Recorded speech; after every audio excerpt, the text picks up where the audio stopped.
bonjour à toutes et à tous, bienvenue pour ce premier numéro du Nez dans le guidon. Bonjour Jean-Paul. Bonjour Lionel. Le Nez dans le guidon, qu'est-ce que c'est? Un programme que nous allons instaurer et que vous avez le privilège d'inaugurer, Jean-Paul. Merci. On souhaite quitter le nez du guidon pour justement s'éloigner un petit peu du cœur de métier que nous traitons tout au long de l'année, puisqu'on a un programme de webinaire très riche qui permet de traiter la fiscalité, la paye, le social, la comptabilité, etc. etc. Ça vous laisse songeur, je pourrais vous partager un lien, Jean-Paul. Merci.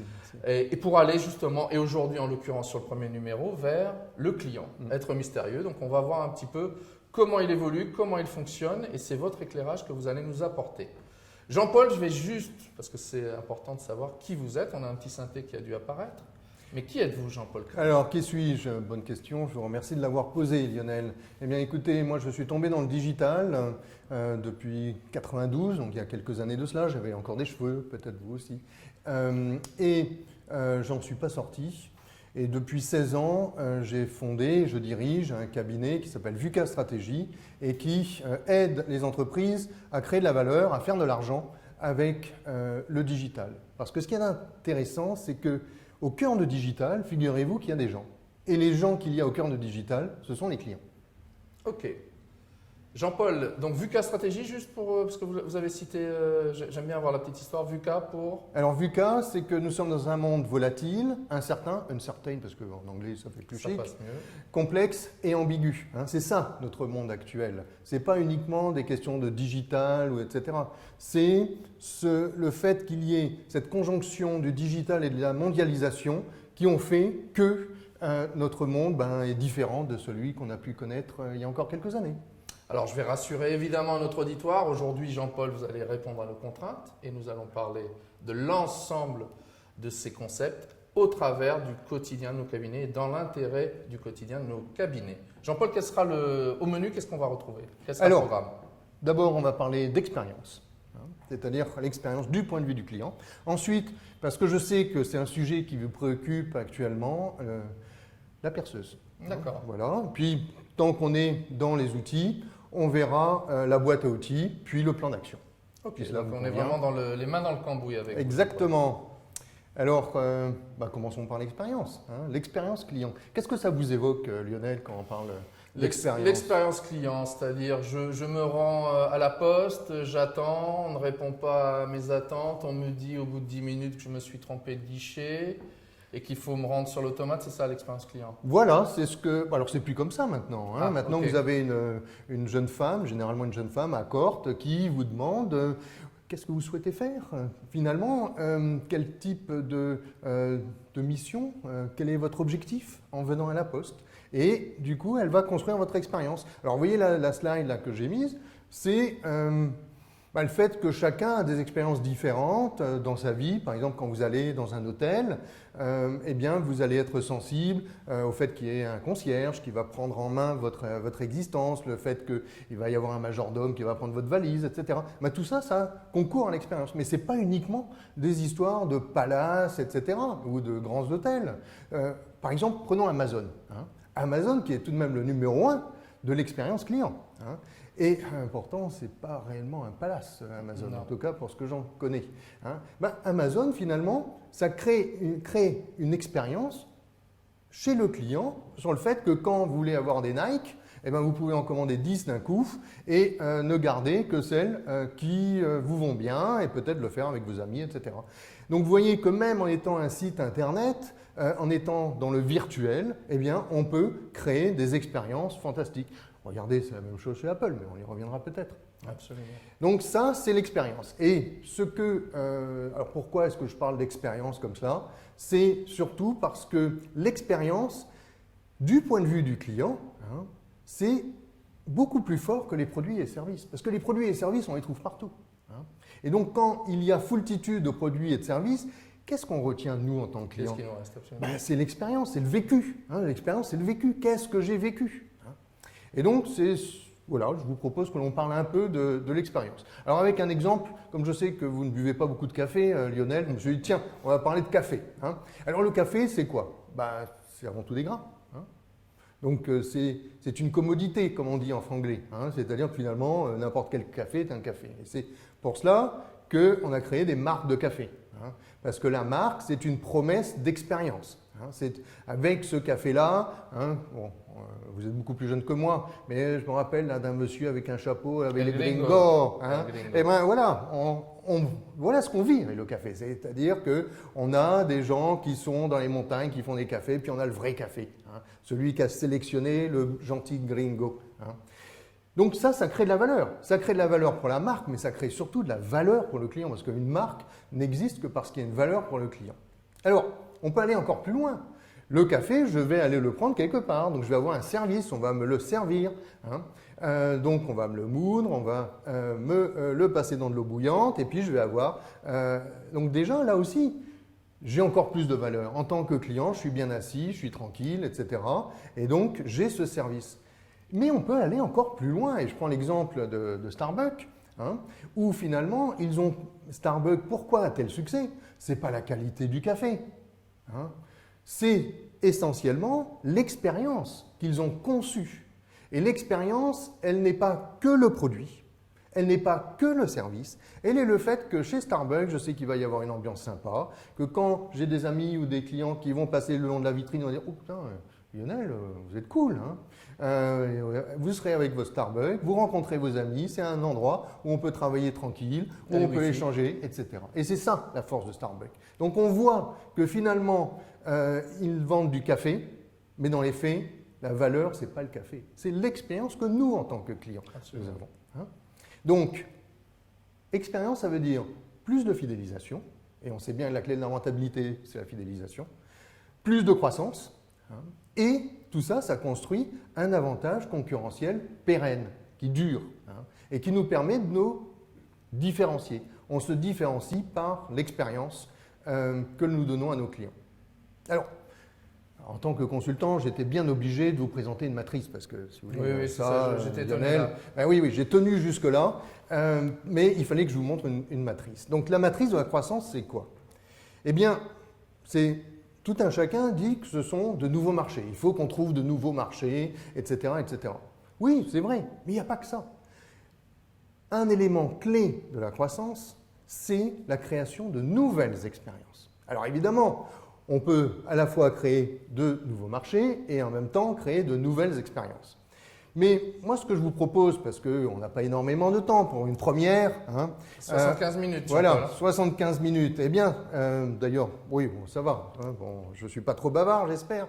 Moi, ce que je vous propose, c'est de commencer sur l'expérience et de commencer sur l'expérience juste en termes d'amélioration. Ce n'est pas la peine de se dire on va révolutionner. Déjà, là, en face de nous, face à nous, eh bien, on a plein d'axes d'amélioration. Moi, c'est ce que je vous propose, à toutes les personnes qui nous écoutent et qui nous voient, et à vous, Lionel, c'est de prendre ce chemin de l'amélioration incrémentale. Hein, on ne va pas révolutionner. On va travailler sur les clients existants du cabinet. Hein, et on ne va pas prendre de risques. Hein, on va y aller tranquillement. Et souvent, c'est comme ça qu'on améliore au mieux les éléments. Alors, je vous propose là juste de faire un petit focus sur ce qui est important, ce qu'il faut déjà retenir. J'espère que, bon, ça va, jusqu'à maintenant. C'est parfait, moi j'ai tout compris. Bon. Premier point, il faut concevoir des expériences et il faut raisonner en termes d'expérience, c'est-à-dire quelque part se mettre en empathie. J'aime beaucoup ce terme, empathie. Cette empathie, essayer de se mettre dans les chaussures du client. Hein. Et donc, on n'est pas là pour pousser du produit, du service, on est là pour raisonner sur quelle expérience je donne à mes clients, une expérience positive, négative, etc. Et il faut toujours essayer de passer d'un point de vue produit à un point de vue service, hein, et toujours centré client.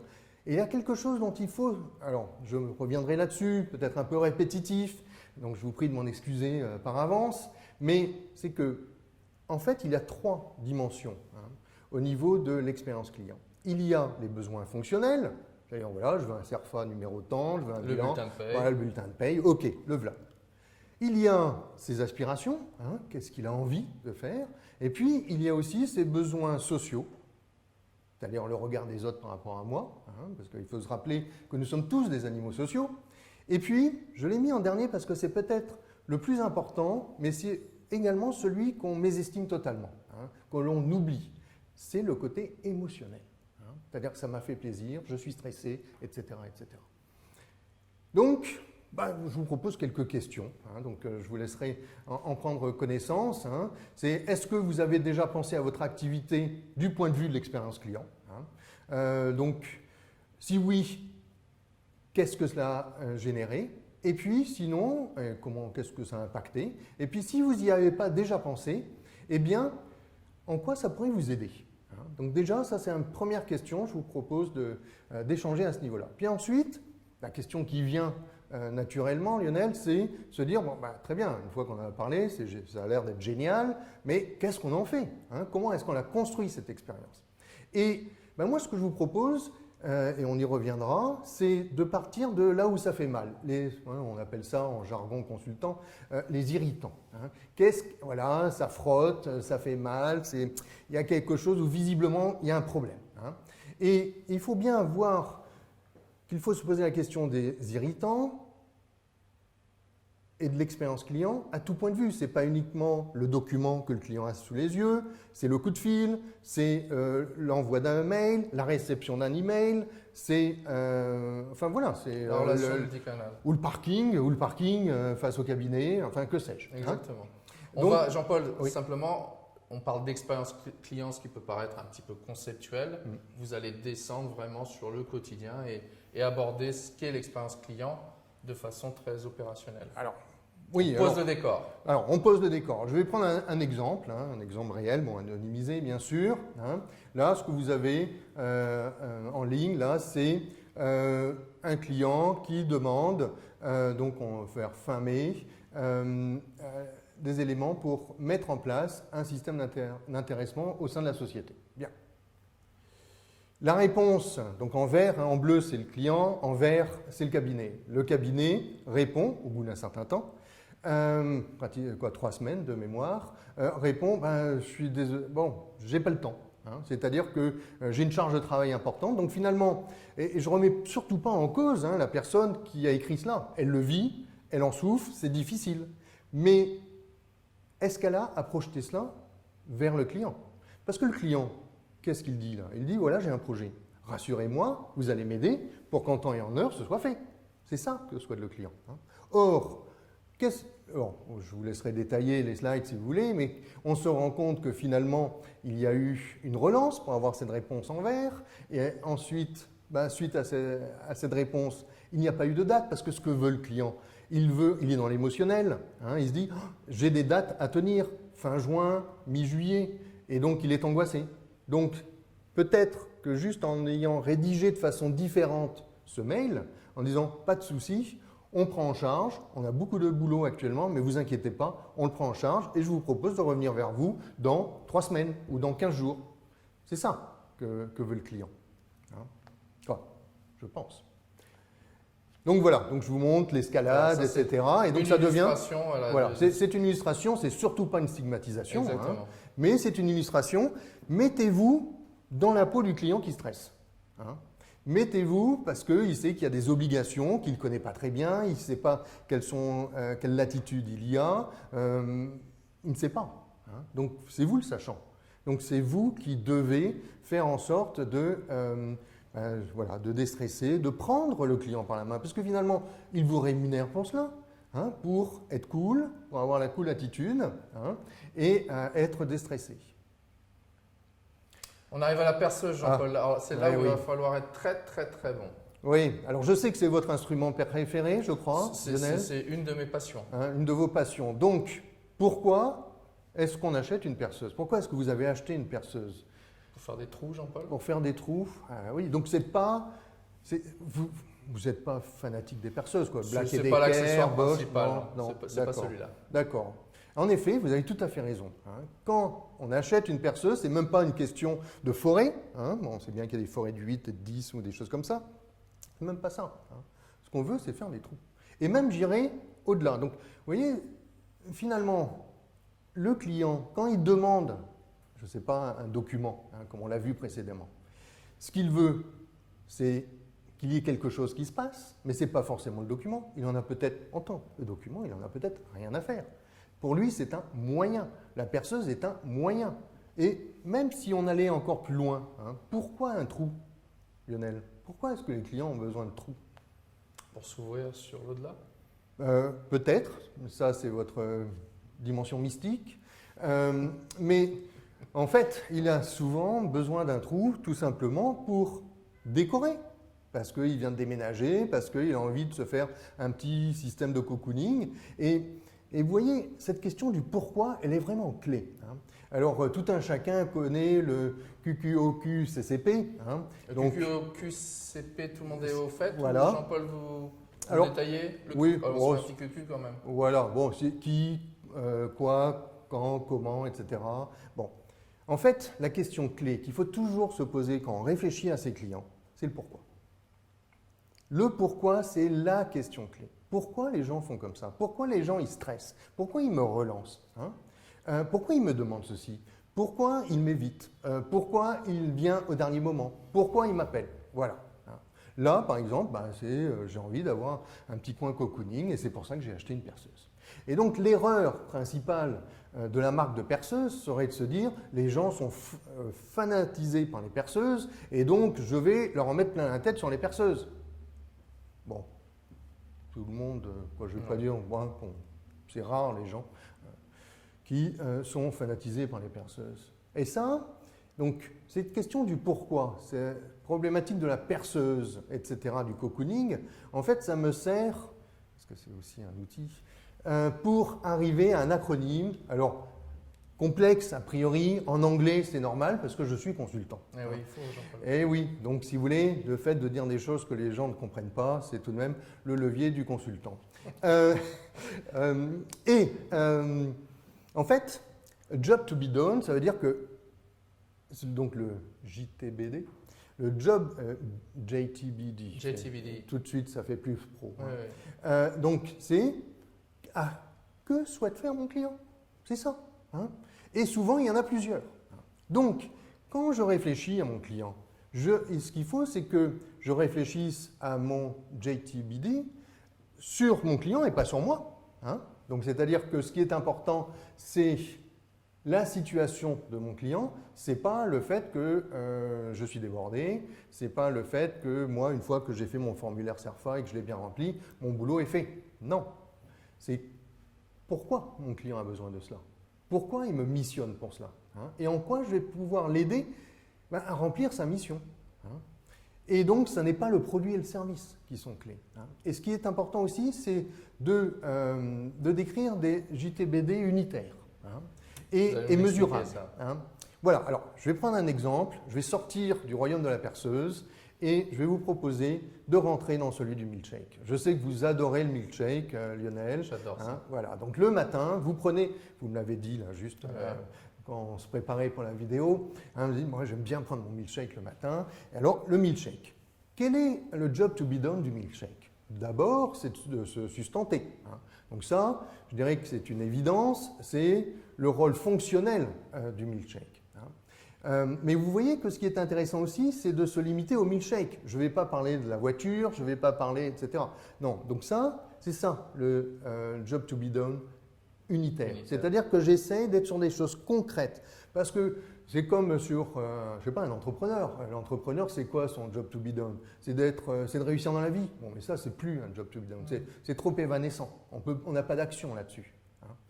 Par contre, sur le fait qu'il améliore la rentabilité, que son stock tourne plus vite, que son climat social, son climat, etc. voilà, ça c'est un job to be done.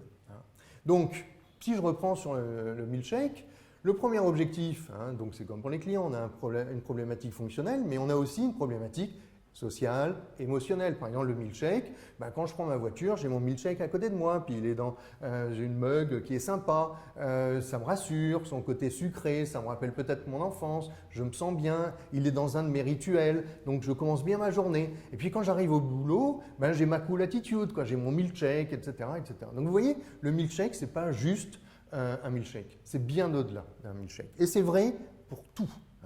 Et c'est comme ça qu'on construit les expériences. Donc le milkshake, fonctionnel, mais aussi émotionnel et social. Donc là aussi, je me répète, mais il faut s'en rappeler parce que trop souvent, on n'est qu'au niveau fonctionnel et on manque le côté notamment émotionnel. Alors Jean-Paul, effectivement, vous mettez le doigt sur ce biais-là, mais lorsque, comme pour nos cabinets, on accomplit un certain nombre de formalités, on est sur le formalisme, la dimension administrative, c'est compliqué de se projeter. Finalement, qu'est-ce qu'on vend derrière? Alors, qu'est-ce qu'on vend? On vend, alors je vais prendre un exemple qui, peut-être pas l'exemple qu'il faut, mais bon. Aïe, aïe, aïe. Aïe, aïe, aïe. Alors, non, l'alarme ne se déclenche pas, alors, mais non. Bon, c'était limite. Bon, je vais être rapide, mais regardez QuickBook. QuickBook, en fait, ils ont ciblé, donc ils ont segmenté. Ils se sont dit, on va segmenter les patrons de TPE, qui remplissent eux-mêmes leurs documents comptables. Et qu'est-ce qui stresse le patron? Qui remplissent mal. Je les Très entends mal, derrière, oui, qui disent, mal. Mais ils en plus, remplissent mal, oui, tout seuls. Mais... et en plus, ça leur prend du temps. Ça les Exactement. agace, ça les Exactement. stresse. Donc, l'objectif de QuickBook a été, notamment via un chat, donc un système en ligne en temps réel, de leur faire gagner du temps. Donc, en fait, l'évaluation du job to be done, c'est je vais leur faire gagner du temps, parce que c'est ça qui fait le plus mal. L'irritant du petit patron face à un logiciel de saisie, c'est le temps qu'il perd, entre guillemets, pour faire un mauvais boulot. Enfin, ça, c'est pas QuickBook qui l'a dit. Alors, en pratique, donc, le job est celui du client. Il faut décrire des jobs unitaires, pas des groupes de jobs ou des jobs fantasmatiques. Et il faut se centrer sur le résultat pour le client, de son point de vue. C'est ça qui est important. Parfois, par exemple, j'ai des clients qui me disent « Ah oui, mais on s'occupe pas de nous ». Mais non, en fait, on travaille pour le client, mais on ne lui dit pas qu'on travaille pour lui. Exactement. La perception est... Voilà. Ça, c'est une dimension qui est extrêmement importante. Allez-y, développez, c'est intéressant. Ça, non, ce qui était dit avant était très intéressant, mais là, cette dimension-là, je pense que les équipes n'ont pas forcément le réflexe de faire prendre conscience de ce que ça suppose pour être réalisé. Ce n'est pas juste pas pouce-bouton. Voilà, ce n'est pas pouce-bouton. Et il faut, comme l'exemple de tout à l'heure, il faut rassurer le client. C'est-à-dire que oui, on travaille pour vous, on est en train. Non, on ne vous répond pas tout de suite, ne serait-ce simple. Non, d'accord, ok, je vous donne un rendez-vous dans 15 jours. Voilà, le client, il sait qu'on s'occupe de lui. Il sait qu'on est en train de travailler pour lui. On lui prépare des documents. Donc, cette évidence du client, cette évidence du fait, mais bien sûr qu'on fait le travail, elle n'est pas si évidente que ça du point de vue du client. Et c'est ça qui est important. C'est le point de vue du client. Jean-Paul, j'ai une question sur justement cette dimension-là. L'écart et la nuance qu'il va y avoir entre je fais prendre conscience à mon client de ce que je réalise pour lui, du bénéfice que je lui procure, sans tomber dans il y a du bruit en cuisine, ça ne se passe pas bien, on n'a pas remplacé une collègue qui est partie. Vous voyez, entre je montre ce qui se passe en cuisine et je valorise ce que je fais. Comment le joue? Alors, parce que dans 15 jours, peut-être que le rendez-vous est loin. Et bon, voilà, on est dans le... Oui, en fait, à mon sens, ce qui est crucial, c'est de donner des points d'étape, d'être précis.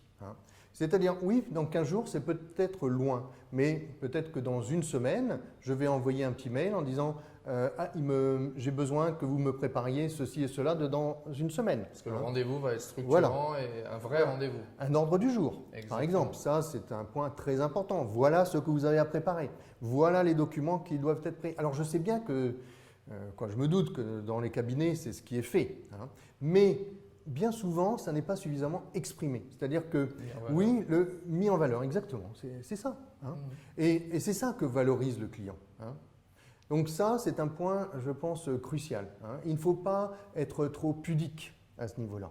Alors, il ne faut pas forcément montrer toute la tripaille, etc., parce que ça n'intéresse pas le client, mais il faut bien lui montrer qu'il y a un effort, qu'il y a un planning, qu'il y a, vous voyez, des étapes. Ingénierie. Ouais, une ingénierie, exactement. Alors, je continue. Alors, quelques idées de discussion que je vous propose, que je propose à notre audience, Lionel. C'est d'abord, quels sont les principaux jobs fonctionnels pour votre segment de clients clés. Donc, le segment, on ne peut pas traiter chacun des clients individuellement. Donc, en fait, on prend des groupes de clients qui ont des besoins à peu près homogènes. Et à partir de là, on va avoir un plan d'action. Et on disait là que le client est roi. En fait, le client est roi pour les clients qui nous intéressent. Donc, il faut toujours essayer de prendre les segments de clientèle qui nous intéressent parce que ce sont ceux qui sont les plus rentables, parce que ce sont ceux qui sont les plus dynamiques, etc. Donc, prendre ces ou son segment de clients clés, on n'est pas obligé d'aller sur tous les segments d'un coup. Exactement. Commençons par ce qui est le plus important. Toujours la loi de Pareto, la loi des 80-20. Donc, les 20% de clients qui font 80% de la marge. Et puis, réfléchir, une fois qu'on a réfléchi au niveau fonctionnel, voilà, l'émotionnel. Qu'est-ce qui est important pour vos clients et comment est-ce que vous y répondez? Voilà, moi c'est ce que je vous propose d'une façon concrète dans un premier temps. Alors, par exemple, j'ai pris des exemples parce que j'ai discuté avec quelques cabinets pour préparer cette présentation. Par exemple, on voit un client qui fonctionne par à-coup. Il est toujours en retard, il est toujours stressé, etc. Et bien se dire comment est-ce qu'il l'exprime et est-ce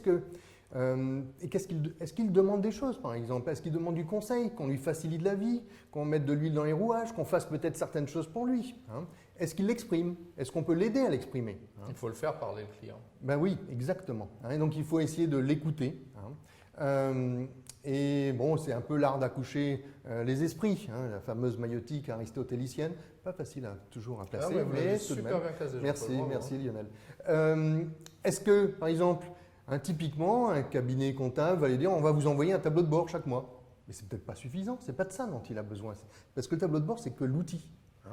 C'est important, c'est un passage obligé. Mais est-ce qu'on pourrait pas aller plus loin? Est-ce que ce dont a besoin le client, c'est de l'écouter, c'est l'aider à prendre des bonnes décisions, c'est peut-être qu'il est seul dans son entreprise, Bon, voilà, c'est ça.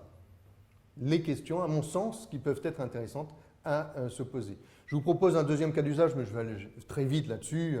Nos auditeurs l'étudieront si ça les intéresse. Par exemple, sur la gestion de la trésorerie. Est-ce que, je ne sais pas, il a des difficultés? Est-ce qu'on lui envoie un prévisionnel mensuel? Ou est-ce qu'on va plus loin? Donc voilà, donc ça, c'est d'une façon concrète ce qui peut être fait. Alors, j'ai reçu cela il y a peu de temps d'un cabinet qui disait qu'on avait la possibilité d'avoir des chèques pour se digitaliser. Bon, est-ce que c'est dans la mission du cabinet d'expertise de faire ce genre de choses? Mais en tout cas, voilà un expert comptable et un cabinet qui a poussé un mail à l'ensemble de ses clients pour dire « Hey, vous savez que vous pouvez avoir 500 €. J'aime mieux vous dire, quand j'ai interviewé l'expert comptable, il a eu des retours d'enfer. Franchement, les gens ont été très agréablement surpris, il a eu des demandes, etc. Et il a initié un nouveau type d'expérience finalement avec ses clients. Vous voyez, ce n'est pas forcément des choses compliquées qui prennent du temps, etc. Donc, comme vous le disiez, Lionel, ce qui est important, c'est de parler avec ses clients. Et donc, ce qu'il faut voir, c'est, je me permets de donner quelques conseils. La première, c'est il ne faut pas poser de questions sur vos services et vos produits. Il ne faut pas leur dire « Qu'est-ce que vous pensez de notre cabinet ?» ou non, parce que là, vous n'allez pas avoir des vraies réponses. Ce qu'il faut, c'est le questionner sur avoir des questions ouvertes et essayer de faire en sorte que, voilà, quels sont vos irritants? Qu'est-ce qu'il y a de difficile dans votre vie, dans votre vie d'entrepreneur ou de DAF, etc. Ou alors, j'ai vu ceci ou cela la semaine dernière, ça avait l'air d'être délicat pour vous. Et donc, voilà, et vous les écoutez et vous posez, quelle question déjà? La question clé, Lionel? La question clé, à quoi sert une perceuse? Oui, non, le pourquoi. Le pourquoi. Et pourquoi cette situation? Je vais zoomer très vite sur Zoom. Sur Zoom, pas mal. Voilà, ça n'a rien à voir avec nous, mais en même temps, je trouve que c'est un exemple fantastique parce que Zoom, c'est la société qui a réussi à gagner des parts de marché Parce qu'ils n'étaient pas tout seuls, il y en Grâce au avait pas. virus, non, Jean-Paul? C'est Et le oui, virus qui a oui, aidé. mais ça a aidé toutes les sociétés de Absolument. visioconférence. Pourquoi est-ce que c'est Zoom qui a tiré son épingle du jeu? Pourquoi est-ce que la majorité des gens utilisent Zoom? Il y a des entreprises qui utilisent Zoom. Hein? Regardez leur part de marché en avril 2021. Alors qu'il y a 2 ans, c'était lilliputien Zoom. Il n'existait pratiquement pas. Pourquoi ils ont réussi? Ben parce que, justement, ils ont misé, ils sont partis de la perceuse, hein, ils ont misé sur l'expérience client. Ils ont dit ce qui est important, ce n'est pas la visio. Ce qui est intéressant, c'est ce que vivent, hein, le job to be done, pourquoi les clients ont besoin de visio et quels sont les irritants, toujours par eux. Hein, qu'est-ce qui ne se passe pas bien? Alors, des problèmes de connexion, des problèmes de qualité de lien avec des sociétés qui sont à l'étranger, etc., etc. Bon, c'était ça le problème. Hein. Ça marchait, mais ça marchait moyennement. Et donc, Zoom, en fait, ils ont fait en sorte que l'expérience client soit améliorée et ils ont accepté quelque chose de terrible, Lionel, de terrible.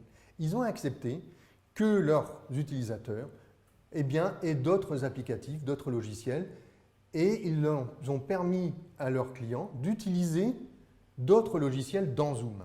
Hein. Donc, ils ont essayé de faciliter la vie de leurs clients. Ils n'ont pas dit non, non, tout doit venir de chez Zoom, etc. Hein. Ça, c'est le premier point. Ensuite, ils ont pris en compte le fait que tout le monde, notamment dans les universités, les centres de formation, tout n'était pas en digital et à distance, qu'il y avait aussi des sessions hybrides. Hein. Et donc, il fallait pouvoir gérer ce genre de sessions. Et puis ensuite, il y avait des gens qui faisaient des cours de yoga et il n'y avait plus de yogistes chez eux. Et donc, il fallait, s'ils voulaient continuer à leur activité, permettre de faire des cours de yoga en ligne en pleine pandémie. Donc voilà Zoom. Donc Zoom a réussi parce qu'ils ont misé sur l'expérience client.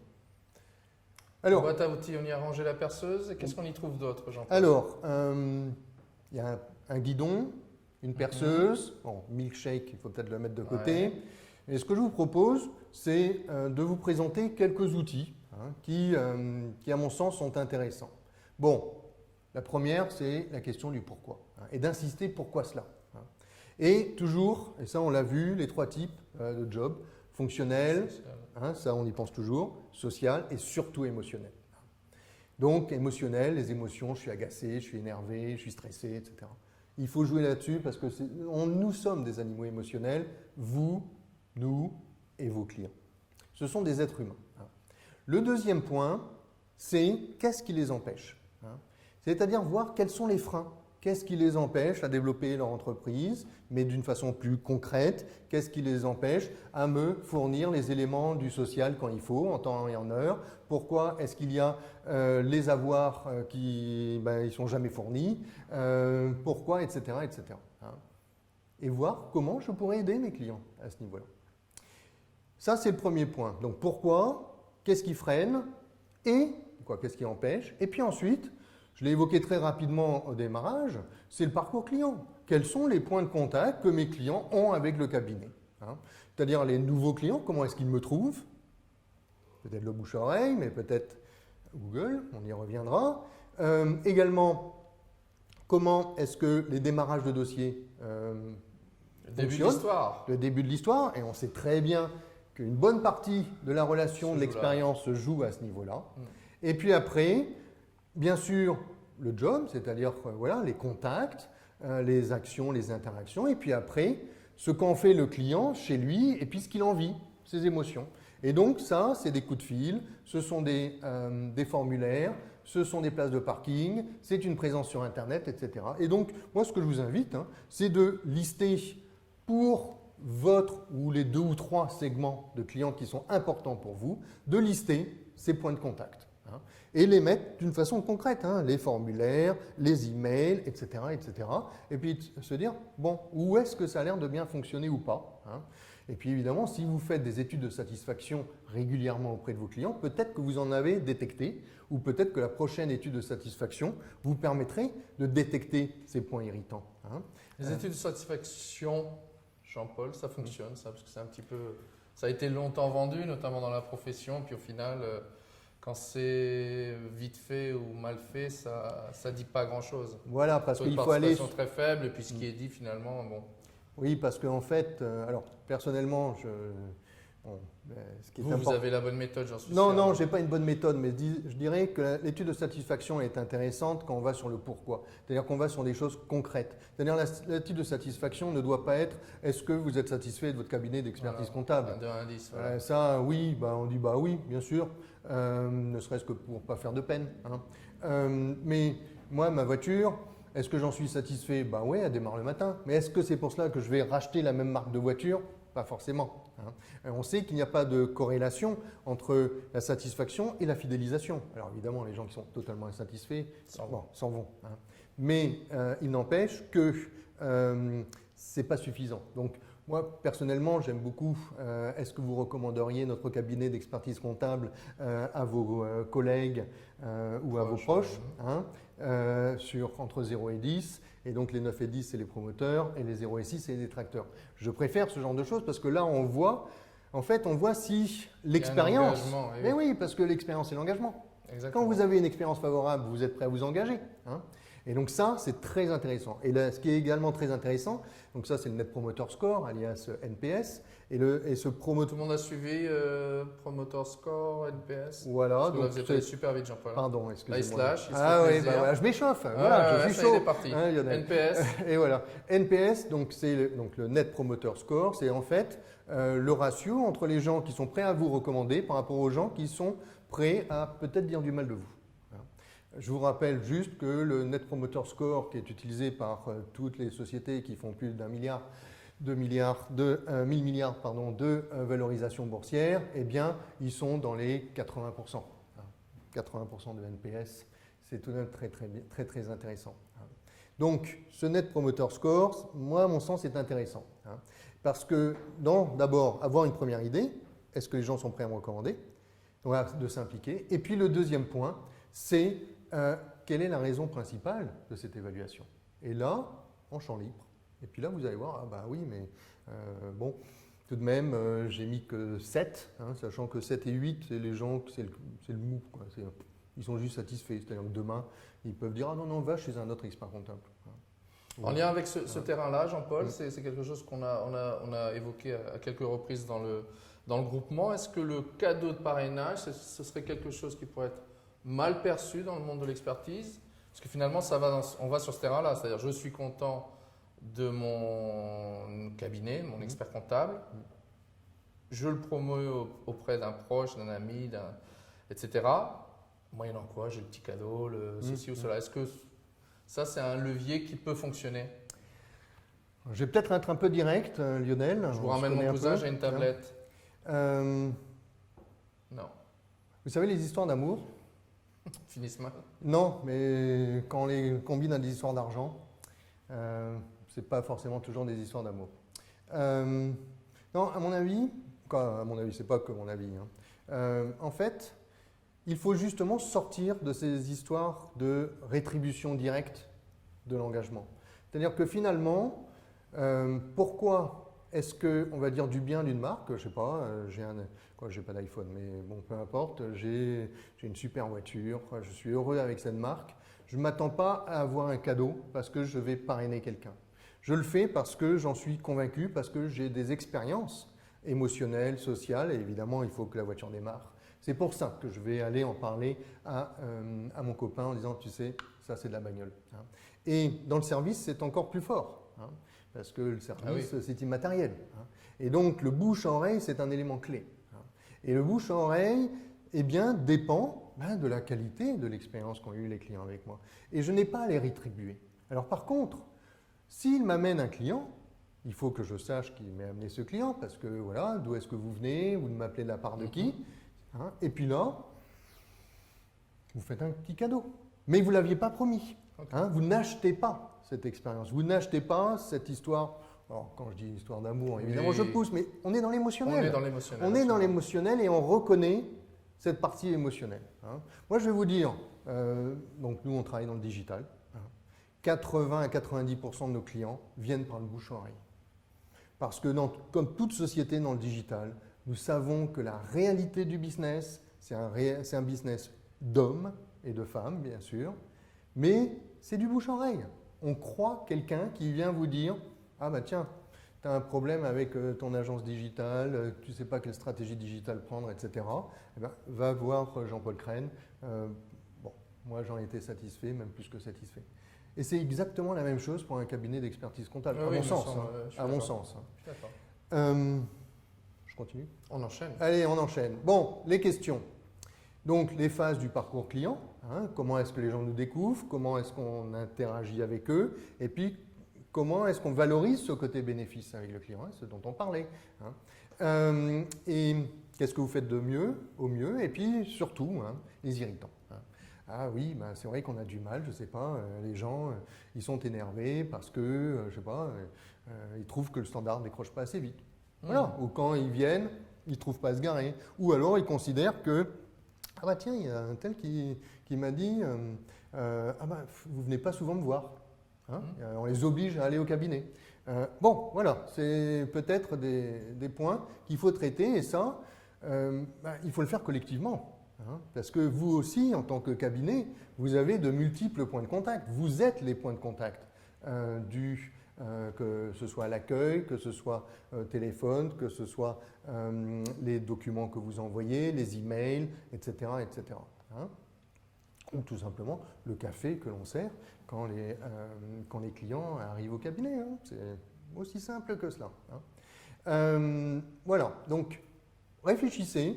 Qu'est-ce qu'on pourrait faire en mieux? Puis peut-être, tiens, finalement, comment est-ce que si je tape le nom du cabinet sur Google, qu'est-ce qu'on dit de moi? Ou quand je tape tout simplement cabinet expert comptable Toulouse. Voilà, c'est ce que j'ai fait, c'est ce que vous voyez. J'allais dire, on se rend compte qu'il y a des cabinets qui travaillent très bien. En tout cas, en termes de visibilité et d'expérience affichée, parce que c'est toujours que de l'expérience. Ou c'est surtout de l'expérience. C'est ça qu'on voit, c'est des avis. Qu'est-ce qu'un avis? C'est une expérience. Je partage une expérience que j'ai eue avec un ressenti. N'oubliez pas là, les différents niveaux de contact. Vous n'avez pas qu'un seul contact, comme votre client n'a pas qu'un seul contact chez vous, vous aussi, il y a différents niveaux de contact et il n'y a pas que le décisionnaire chez votre client. Il y a aussi les gens avec qui vous travaillez au quotidien, etc. Et ils ont aussi leur expérience et il est fort possible qu'ils fassent remonter des éléments d'expérience autour d'eux par rapport à votre cabinet. Et en pratique, donc faites un audit. Audit, alors là c'est le gros mot. Qu'est-ce que vous allez nous vendre, Jean-Paul? Moi, rien. Faites-le vous-même. Alors un audit, qu'est-ce que vous entendez par audit? Un audit, simple. De façon simple et opérationnelle. Voilà. Vous essayez de vous mettre dans les choses, du point de vue, c'est le outside in, donc un point de vue extérieur d'un segment de clientèle, je ne sais pas, vous avez des concessionnaires automobiles ou des cliniques. Donc voilà, le segment des cliniques. Eh bien, on va le prendre et on va se dire quels sont les points de contact des différents éléments dans les cliniques. Qu'est-ce qu'on leur envoie? Comment est-ce qu'on leur répond au téléphone? Qu'est-ce qu'on leur envoie comme mail? Est-ce qu'on va de temps en temps chez eux? Etc. etc. Et vous mettez tout ça sur un petit tableau Excel. Et puis, vous décrivez. Et vous essayez de trouver des éléments d'appréciation. Est-ce que, a priori, ça se passe bien? On ne sait pas si ça se passe bien ou pas. Bon, peut-être qu'on pourrait leur poser une question ou faire une étude de satisfaction sur ce point précis, etc., etc. Donc après, on va essayer de mesurer des écarts et on va essayer de traiter. Il y a peut-être un point qui se passe moins bien ou un ou deux points qui se passent moins bien que les autres. Et bien, on va travailler là-dessus d'une façon opérationnelle. Du coup, je vous propose un petit plan d'action. Chose promise, chose due, Jean-Paul. Boîte à outils, plan d'action. Bon. D'accord. Alors, ce plan d'action, je l'ai illustré avec quelques verbatim. Comme je vous le disais tout à l'heure, Lionel, j'ai interviewé, interrogé, discuté en fait avec des experts comptables en fonction de la mission que vous m'aviez donnée. Et là, j'ai mis quelques verbatim. Voilà, certains me disent, nous, notre mission, c'est une mission de production. Donc, on aide les clients à remplir une obligation comptable, fiscale et sociale. Et tout est formaté en fonction de cela. Et ce que l'on vend, c'est des moyens. Une expertise et des moyens, et on vend du temps passé. Voilà, c'est tout. OK. Est-ce que vous considérez que votre mission, c'est celle-là, ou vous considérez que votre mission pourrait aller au-delà? Donc, alors c'est toujours le verbatim, est-ce qu'il faut passer d'une culture de moyens, où on présente des outils, où on présente une expertise, à une culture de résultats, hein. Alors, certains me disent, ah mais quand... Non, non, moi je ne peux pas être engagé sur des résultats, hein. Moi, ma mission, ça n'est pas de m'engager sur des résultats. Mais peut-être qu'au-delà de s'engager sur des résultats, on pourrait aussi s'intéresser aux résultats de nos clients, hein, et de participer à. Ça ne veut pas dire s'engager dans, hein. Voilà, est-ce que finalement la mission du cabinet, c'est pas, alors vous voyez, il y a un expert qui m'a dit, nous débarrassons nos clients d'une corvée. Bon, peut-être qu'on peut avoir un point de vue sur la mission du cabinet d'expertise comptable, qui peut aller au-delà, ou peut-être pas. Enfin, je pense que, voilà, jusqu'où devons-nous aller, hein, et il y a forcément une nécessité d'alignement au sein du cabinet. Il faut que tout le monde aille dans la même direction. Parce que entre la personne qui va répondre au téléphone, qui va faire l'accueil, qui va relancer parce qu'on n'a pas eu les pièces du social, parce que ceci et parce que cela, eh bien, il faut que le point de vue, hein, que le niveau d'empathie, que le job to be done, hein, la compréhension du job to be done du client que l'on a, hein, dans sa multiplicité, eh bien, soit bien cohérente, hein. Parce que, vous savez, c'est comme au restaurant, maintenant qu'on peut retourner au restaurant, vous voyez, on n'est pas jugé sur la qualité de la salade, on est jugé sur le fait qu'il y ait une limace dans la salade ou pas, hein. Eh bien, ouais, mon exemple n'était peut-être pas excellent, mais bon, enfin, on est toujours jugé sur ses manquements, sur ses erreurs, etc. Absolument. Donc, voilà, il faut l'admettre, c'est injuste, mais c'est comme ça. Il n'y a pas de justice en ce bas monde, et de toute façon, c'est le client qui a raison, hein. Alors, certains me disent, les clients râlent, mais ils ne partent pas. Ce qui est vrai, Jean-Paul. Ce qui est vrai, mais c'est ce que disaient aussi les banques, c'est ce que disait aussi le boucher en bas de chez moi. Bon, voilà, alors je ne fais pas d'amalgame, comparaison n'est pas raison, mais voilà, on est dans un monde VUCA, des choses peuvent évoluer, on voit même qu'il y a des métiers proches de l'expertise comptable qui ont été impactés il y a quelques mois de cela, hein. Donc, bon, les choses peuvent évoluer, on peut peut-être aller au-delà. Deuxième élément, hein, est-ce qu'on a des demandes explicites de la part de nos clients? Est-ce qu'ils nous demandent des choses? Moi, ce que j'ai entendu, hein, dans mes interviews, c'est que les experts comptables avec qui j'ai discuté ont dit c'est rare que des gens nous demandent des choses, hein. On a peu de demandes, hein. On a peu de demandes entrantes, hein. À part lors des créations, voilà, des choses comme ça, ou quand il y a un gros problème, hein. Mais quand un contrôle fiscal ou des choses comme ça, là, il y a de la demande, là. Mais sinon, on n'a pas beaucoup de demandes. Alors peut-être que... On vient de vivre une période, Jean-Paul, pardon de vous couper, oui, je vous en prie, où justement cette pandémie a mis dans une situation de besoin le client. Et là, on a eu une situation de grande proximité, oui, d'une réponse très, très rapide, très réactive. Et le cabinet, là, s'est positionné très, très fort. Et dans la relation, pour le coup, le client était un peu moins roi parce qu'il avait besoin, de façon urgente, impérative, du cabinet. Donc, il y a peut-être une belle opportunité, là. Je suis persuadé qu'il y a là un terreau pour faire partir de nouvelles missions, faire naître de nouveaux besoins. Oui, sûr. c'est ça. Et donc, ce qu'il faut, à mon sens, c'est de questionner le client, hein. Non pas en disant vous avez besoin de quoi, parce que, bon, mais peut-être en fonction de ce que va exprimer le client, de lui poser la question du pourquoi, hein. Toujours la question du pourquoi, voir ce qui l'empêche de dormir, hein, là où ça fait mal, hein, voir ce qui le stresse, hein, et voir en quoi vous pourriez les aider, hein. Parce que quand on est dans le service, c'est ça, hein, on est là pour aider nos clients, hein, à réaliser leurs objectifs. Et donc, il faut avoir une certaine conscience de ce que peuvent être les objectifs des clients, hein. Alors, justement, dans les objectifs des clients, quand je posais la question, mais pourquoi, qu'est-ce qu'ils veulent là? Optimisation fiscale, hein, je ne veux pas payer d'impôts, hein. Je veux avoir une belle voiture et que ça ne me coûte pas trop cher, hein. Souvent, c'est ce qui revient, hein. Et anticiper les sorties de trésorerie aussi, hein. C'est ce qui est revenu dans mes échanges avec des cabinets experts comptables. Alors, c'est sûrement pas exhaustif, il y a sûrement plein d'autres choses, mais voilà. Donc, Là, il y a peut-être des leviers, hein, on peut peut-être questionner ce genre de choses. Pourquoi, hein, et ne pas raisonner uniquement au niveau fonctionnel, hein, mais également de se dire, tiens, il y a un côté émotionnel, un côté social, et peut-être que je peux me positionner à ce niveau-là. Hein. Peut-être que je peux aider les clients à aller au-delà de ce qu'ils attendent de moi. Hein. Et puis voir si ça les intéresse. Et bien sûr, ça veut dire que c'est des missions d'accompagnement avec de la facturation qui est associée, c'est évident. Mais voilà, quand ça vient de la bouche du client, c'est toujours plus facile. Hein. Donc voilà, donc les demandes explicites, là, je continue là-dessus. Hein. Peu de demandes entrantes, voilà, création de structure juridique, optimisation fiscale. Et alors, ce que j'ai entendu aussi, c'est que bien souvent, les cabinets sont dépendants de l'organisation interne de leurs clients. Eh oui. Voilà, le social, qui semble-t-il représente beaucoup d'appels entrants. Hein, là, on m'a cité 70 à 80% Oui, des appels entrants.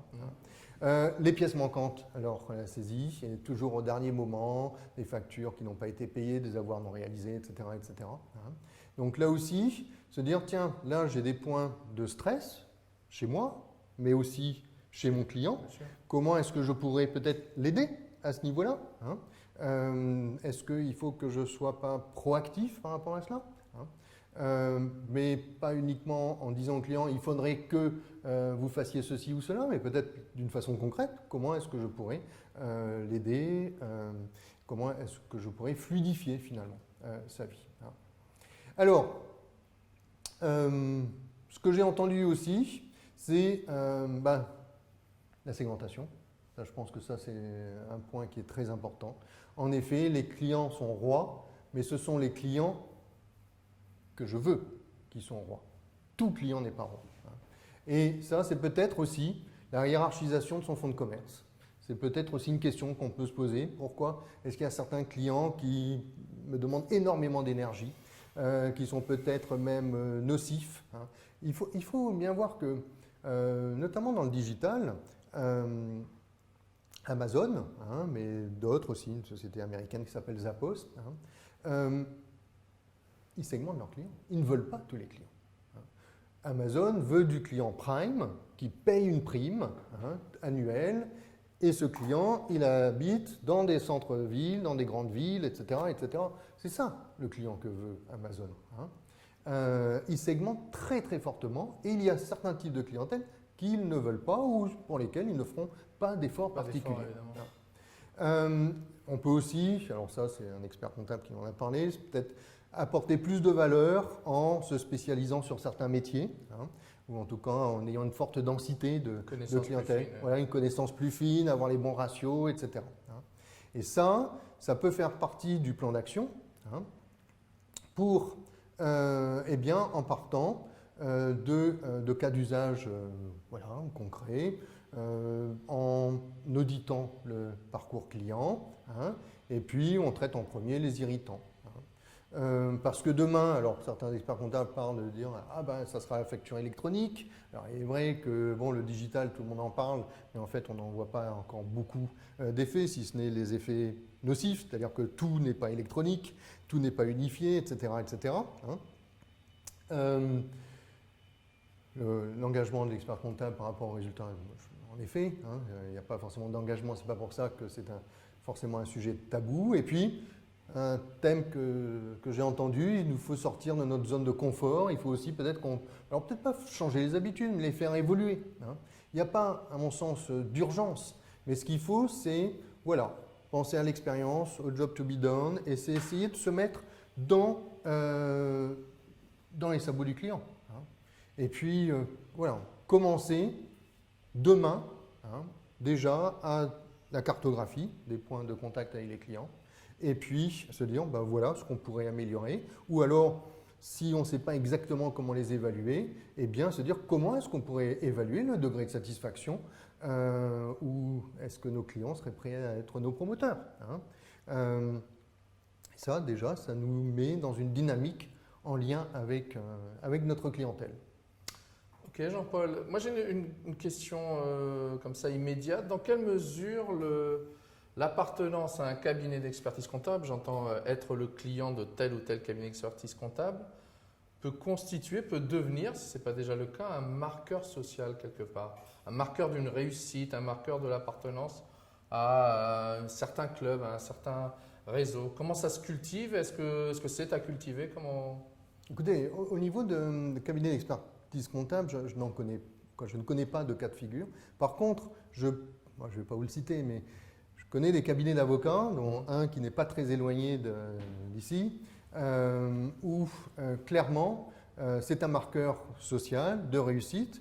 C'est aussi un marqueur émotionnel. Hein. C'est-à-dire que quand vous allez dans ce cabinet d'avocats, il y a une expérience. Hein. Et ils font très très attention à l'ensemble des expériences qu'ils donnent. Alors ce n'est pas un client, je vous rassure tout de suite. Mais, donc si vous voulez, si des cabinets d'avocats y arrivent... Alors qu'ils sont sur des missions généralement ponctuelles. Tout à fait. Je suis persuadé qu'un cabinet d'expertise comptable doit pouvoir y arriver. Ça veut dire qu'on pourrait aller ou qu'on devrait aller jusqu'à la mise en place d'un club client? Peut-être. Où les clients échangeraient entre eux, où l'expert comptable serait le noyau, le chef d'orchestre de tout ça et qui permet de faire du business à ses clients entre eux.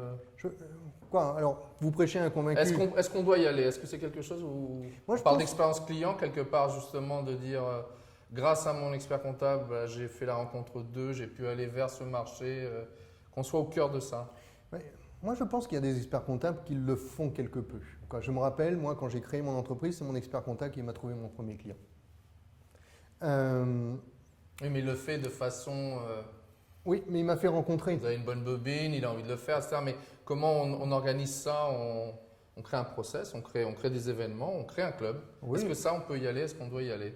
Alors, devoir y aller, je ne sais pas, mais en tout cas, pouvoir y aller, je pense, quand j'en suis persuadé. C'est-à-dire que si on raisonne justement, si on va jusqu'au bout de ce que je viens de vous présenter, de nos échanges, en effet, quand on a une expérience positive, eh bien, on a envie de la faire partager, on a envie d'aller plus loin. Et il est clair que de pouvoir faire en sorte que des clients qui ont les mêmes niveaux d'expérience positive et qui puissent se rencontrer, travailler ensemble, échanger des expériences au travers, avec, grâce à son cabinet d'expertise comptable, eh bien, ça renforce encore l'expérience. Donc, je dirais oui. Et je voudrais également goupiller, rapprocher la problématique du jour avec celle de la fidélisation du recrutement. Est-ce que également le fait de mettre le client comme ça au cœur des attentions ne vient pas finalement donner du sens à toute l'action du cabinet? Ce qui fait qu'également, on fidélise les équipes et on parlait tout à l'heure de culture d'entreprise, que chacune des portes d'entrée ait la même dynamique, le même degré d'attention. Est-ce qu'on est dans quelque chose qui alimente cet effet vertueux-là? Alors, là aussi, je serais dans l'affirmative, sachant que le contact avec le client, l'empathie par rapport au client, ce n'est pas forcément quelque chose d'évident. C'est-à-dire qu'il faut justement se sortir d'une situation de confort où on fait son job carré, et puis voilà. Et le job ne va pas au-delà que de produire un service, que de produire un document, etc. Que de produire une expertise. Le fait de se mettre en empathie, d'aller vers le client, je pense qu'en effet, c'est très enrichissant, parce que c'est enrichissant au niveau humain. C'est finalement prendre le client pour un être humain, comme je le suis. Et travailler dans cette dimension-là. Par contre, je pense aussi que c'est quelque chose qui est difficile à construire et que ça ne se fait pas du jour au lendemain, parce que ce dont on parle là, Lionel, c'est de faire évoluer la culture du cabinet. Alors peut-être que certains cabinets ont peut-être plus de facilité que d'autres, parce que aussi il est possible que par rapport aux personnes qui travaillent dans le cabinet, on ne leur a pas toujours dit ce genre de choses, ou on ne leur a pas toujours dit projetez-vous sur le client. On les a peut-être aussi, et c'est normal, puisque c'est tout de même le job to be cœur, done, exactement. c'est le cœur. Hein.